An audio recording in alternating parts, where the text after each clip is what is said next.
दोस्तों, आज विश्व की दो सबसे खतरनाक और सबसे संतुलित टीमें लखनऊ सुपर जायंट्स और दिल्ली कैपिटल्स लखनऊ के अटल बिहारी वाजपेयी इकाना क्रिकेट स्टेडियम की उस मंत्रमुग्ध कर देने वाली शाम को 2026 के 5वें और सबसे रोमांचक मुकाबले में आमने सामने थी। यह मैच एक ऐसे मध्यम स्कोरिंग और उतार चढ़ाव भरे मोड़ पर खत्म हुआ जिसने स्टेडियम में मौजूद हजारों दर्शकों की सांसें थाम दी थीं।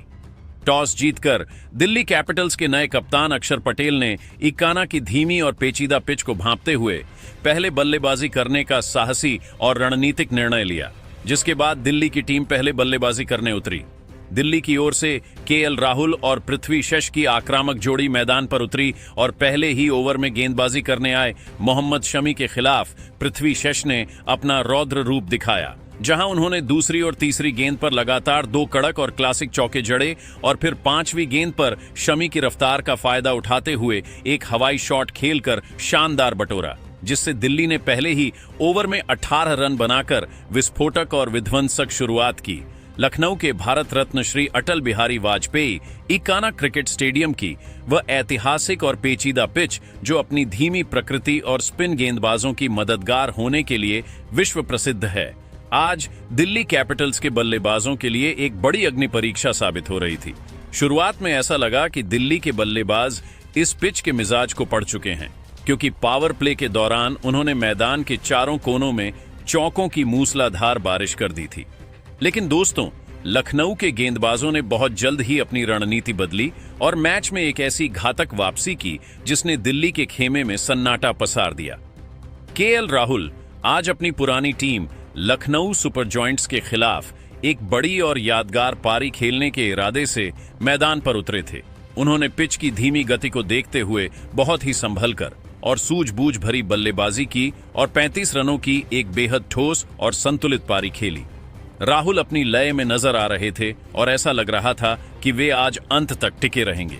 लेकिन तभी पारी के 8वें ओवर में गेंद थमाई गई रफ्तार के सौदागर मयंक यादव को। मयंक ने आज इकाना की धरती पर आग उगलनी शुरू कर दी। उन्होंने अपनी 150 किमी प्रति घंटा की उस प्रचंड खौफनाक और अविश्वसनीय रफ्तार से एक ऐसी सटीक इन स्विंगिंग डिलीवरी डाली कि केएल राहुल का डिफेंस पूरी तरह से ध्वस्त हो गया। गेंद बिजली की गति से राहुल के बल्ले को झकाती हुई सीधे उनके ऑफ स्टंप को उखाड़कर काफी दूर ले गई। पूरा स्टेडियम मयंक की इस रफ्तार को देखकर दंग रह गया। राहुल के इस बड़े झटके के बाद मैदान पर ट्रिस्टन स्टब्स और अभिषेक पोरेल की जोड़ी का आगमन हुआ। स्टब्स ने क्रीज पर कदम रखते ही अपनी आक्रामकता का परिचय दिया और लखनऊ के कप्तान ऋषभ पंत की रणनीतियों को चुनौती देना शुरू किया। उन्होंने मयंक यादव की रफ्तार का फायदा उठाते हुए एक्स्ट्रा कवर के ऊपर से एक अत्यंत दर्शनीय और गगनचुंबी झड़कर दर्शकों को मंत्रमुग्ध कर दिया। अभिषेक पोरेल ने भी कुछ आकर्षक प्रहार किए, जिससे दिल्ली का स्कोर बोर्ड एक बार फिर गति पकड़ता हुआ दिखा। हालांकि जैसे ही खेल मध्यम ओवरों में पहुंचा, लखनऊ के 2 जादुई स्पिनर्स रवि बिश्नोई और शाहबाज अहमद ने अपनी फिरकी और छलावे भरी गेंदबाजी का ऐसा मायाजाल बुना कि दिल्ली कैपिटल्स का मजबूत मध्यक्रम पूरी तरह ताश के पत्तों की तरह लड़खड़ा गया। बिश्नोई की गुगली और शाहबाज की सटीक लाइन लेंथ के सामने डेविड मिलर और नीतीश राणा जैसे विश्व स्तरीय और अनुभवी बल्लेबाज भी पूरी तरह बेबस और लाचार नजर आए। ये दोनों दिग्गज बल्लेबाज दहाई का आंकड़ा भी पार नहीं कर सके, जो दिल्ली के लिए एक बहुत बड़ा और दुखद झटका था। इकाना की पिच अब अपनी पुरानी रंगत में आ चुकी थी और गेंद रुक कर आ रही थी। पारी के बिल्कुल अंतिम ओवरों में जब दिल्ली की टीम 140 के स्कोर तक पहुंचने के लिए भी संघर्ष कर रही थी, तब कप्तान अक्षर पटेल ने मोर्चा संभाला।